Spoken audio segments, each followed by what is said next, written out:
Commanders, welcome back to World of Warships Legends. I am playing on the Xbox Series X and I am trying a new format for these ship review videos. One, where I go right into the action. We're going to be on Greece in a domination match. There is today's hero, the premium Japanese Tier 6 destroyer Yukikaze. I believe the Yukikaze is the premium Tier 6 torpedo boat in World of Warships as of right now. At the time I'm recording this video. All right, so we're here. There's the Yukikaze in all its camoed up glory. Unlike legendary ships, premium ships you buy from the shop come with all the camo. Wargaming. I would really like to put camo on my premium ships, including my legendary ships. Wargaming. I would really like it if you put the camo in the shop for legendary ships I've had for like seems a year now. Wargaming. All right, enough of me lecturing Wargaming on how some of their business decisions defy logic. We are in the Yukikaze. This video look choppy to anybody? Hmm. All right, we are heading towards Alpha. Quick note, just so you know, I am using the man when it comes to Japanese destroyers.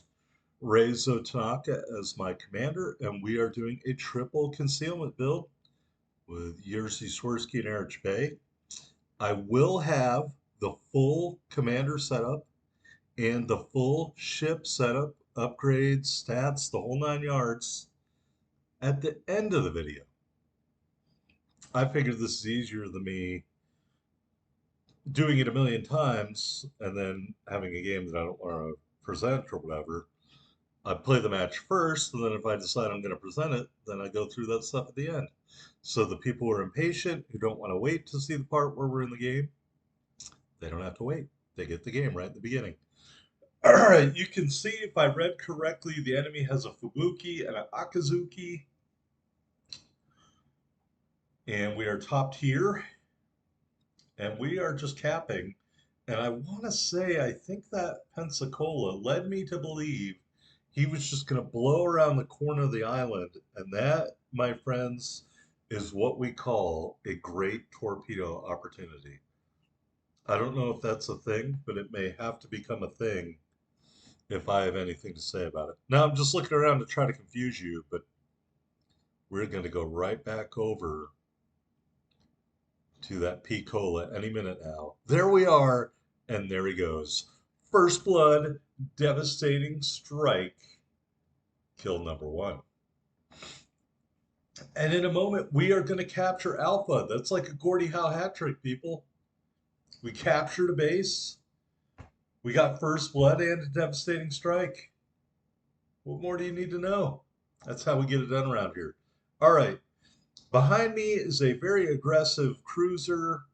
There's an Algerie who is running away. There's an Atlanta, which seems to me to be a much more important target than the Algerie. I honestly have no clue what this cruiser behind me is doing, except for nothing useful. Okay, if you're going to go play the boundaries of a map, you might as well just go back to the port. Because you're not going to win anything or have a meaningful outcome on the match doing what that person does, in my humble opinion, as a player with a winning percentage of 52%. Just saying. All right, here is the Atlanta. I really would love if my teammates would shoot the Atlanta because he has radar, I think. Um, I've heard many other people who are much better at this game than me say killing radar cruisers is very important. I guess all the people in the game with me did not learn that lesson. The rain of hellfire should be coming down on this Atlanta. But it's not. It's not. And meanwhile, that cruiser is going to the back corner of the map to chase down the Algerie. And I just have no idea why. I just don't. If the pilot of that cruiser is watching this video, you are making what we call a tactical error. The goal in this kind of match is first and foremost to capture the cap circles. But he's not the only one. Look at the rest of the blue team. Aside from this other destroyer that's up here with me in Bravo, no one else is anywhere near a cap circle. That thread will repeat itself later on in this match. And I should have turned right here and not gone into Bravo when he capped it out, but I did. And then I realized, hey, I have no idea where this Atlanta is. And I have no idea what that guy was doing when he did his circle back around the island there. But the long story short is, I have no idea where the Atlanta is. We could be in his radar range. He could light me up. I could get killed. We don't really need to be in Bravo because we already capped it. So I'm looking at the map. I'm seeing Delta in the process of being capped by the enemy.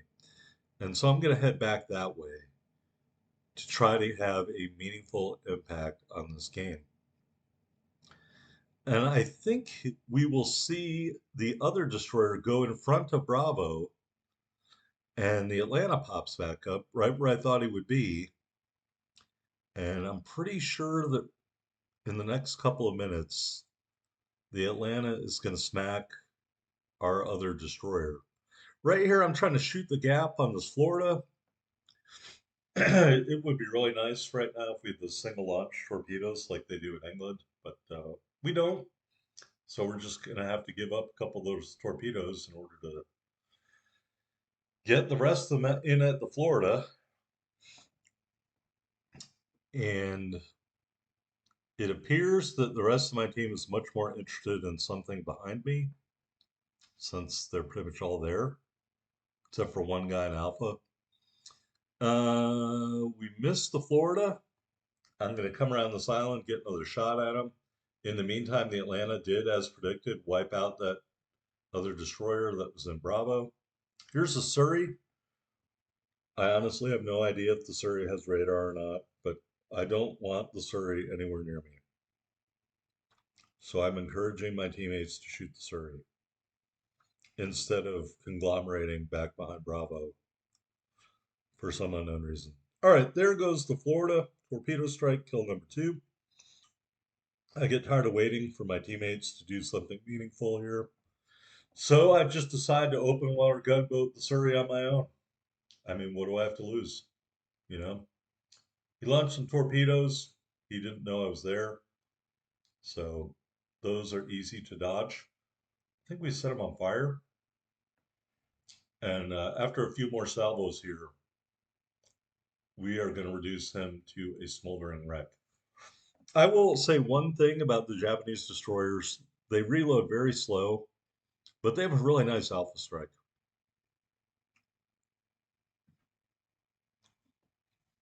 And we set him on fire again, and that is kill number 3.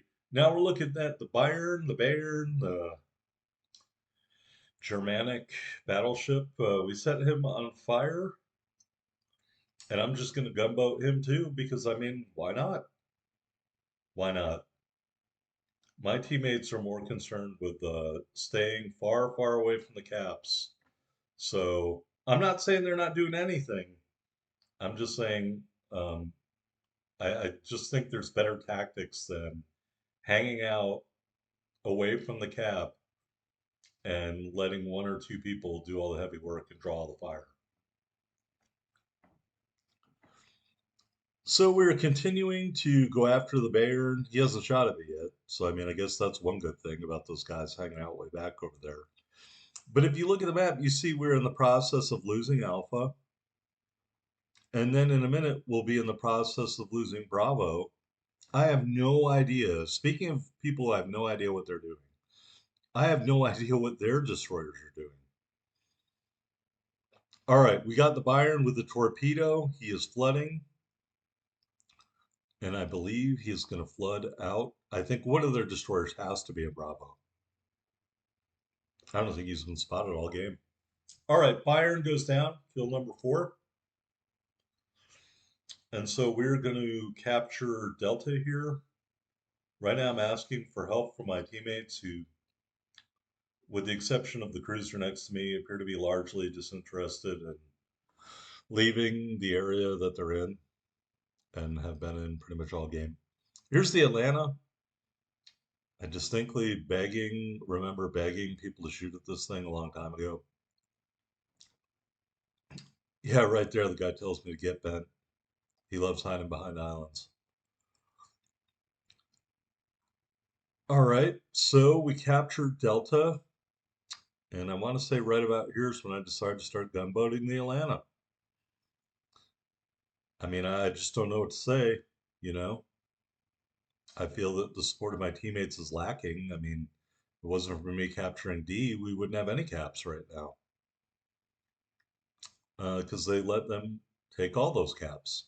Now, granted, again, there are two destroyers out there. My job is not to kill destroyers because I'm a not combat oriented destroyer like that. I mean, don't get me wrong, if I see one, I will torp them all day long. But there's other ships back there. There's three cruisers.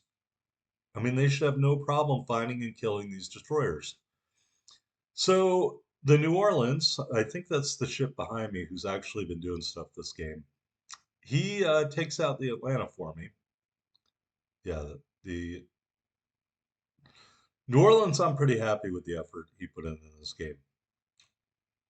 So I say to my teammates, hey, by the way, this match isn't like salted away or anything. Do you mind capturing some bases? And the answer from my teammates is nope, not interested. So I'm not gonna lie, I got a little salty about that. There's a Fubuki, an Akatsuki, and an Algerie left. I mean, in theory, if they're smart, those two destroyers just go hide in the corner of the map or hide out of detection range and just torpedo our ships on the back line there.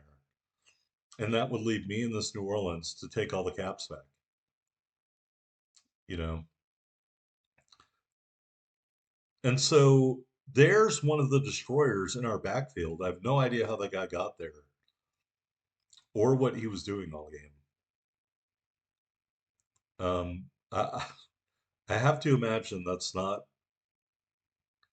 I don't know how long it took him to get over there, but I don't really know if that's a play I would endorse. Keep in mind when I say that, my winning percentage is 52%. So I may not be the authority on what constitutes the right play in any given situation, at least half of the time. I don't know. I just think doing an end run to get into the backfield of the enemy is not the greatest idea in a destroyer, in a domination match where the goal is to capture and keep cap circles. He gets taken out. He does launch a whole bunch of torpedoes. I see them screeching to a halt. Right then, the Fubuki pops up. He is smacked hard by that cruiser, the New Orleans, who came up with me. I am going to lay in some HE fire on the Fubuki. The Fubuki takes out the New Orleans, but then the Fubuki is going to get taken out by me. And as a result, he's not even going to get Charlie back. I do launch a torpedo at him. And right here, I'm going to really smack him hard. And really, at this point, he is just waiting to die. Oh, look at that. He probably has 50 hit points left. There it is, coup de grace, and the Kraken Unleashed. Maybe not the hardest working Kraken ever, but I've definitely seen ones that didn't have as much damage, so that will be a small victory. So, I don't know, you look at the scoreboard though, we're only winning right now by like 40 points. And I think if the red team had made some better plays, the really lackluster, unaggressive play of some of my teammates could have really come back to hurt us. Thankfully, it didn't. But I know other CCs have talked about the black hole and this grouping up of the blue team in the back just to lob shells at people.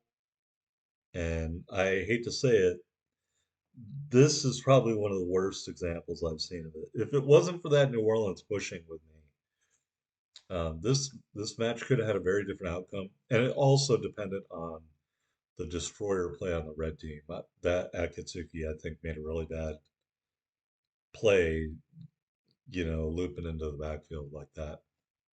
Who knows? That's just one guy's opinion. Um, but this Algerie is going to get too close to the battleship. I don't think he really has a choice because the other ship is way back behind an island in the corner of the map, and that is the end. All right, so we receive 5 or 6 servings of steel. 73,217 total damage, only 4 torpedo strikes, 5 kills. We set 4 fires. We captured a base and had an assisted capture. 5 defended, 1 first blood, devastating strike, the Kraken, over 700,000 silver. There we are at the top of the board. 2798 base XP and those 5 big kills. Outpacing the rest of the squad. Big ups to Mr. Mano XX.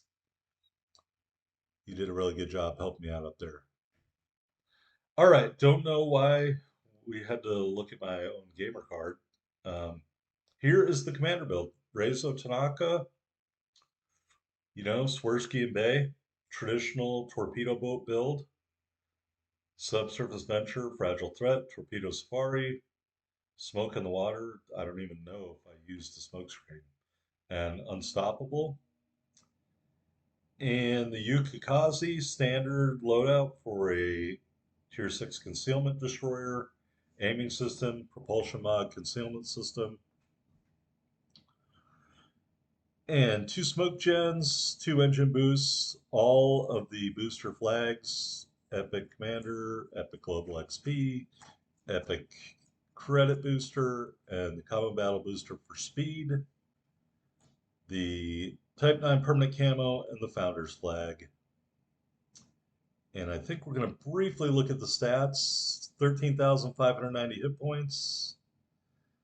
Got those 3 twin 127s, 9.7 kilometer range, 8.3 reload, 26.1 turn, 2150 HE damage, 9% fire chance, 2200 AP damage. Our torpedoes. 2 quad launchers, reload 91.5 seconds. They do a whopping 22,328 damage. 9 kilometer range, 80 knots, they're screamers. And the detectability range is 1,800 meters. Before we even get there isn't any AA to speak of. Maneuverability, 36 knots, 640-meter turning circle, all average. Rudder shift, 2.7, that's pretty good. Here's your shining moment here. 4.5 kilometer detectability on the surface, 2.5 from the air, 2.5 when firing and smoke. That's Yukikaze. That's a Kraken. Like, subscribe, comment below.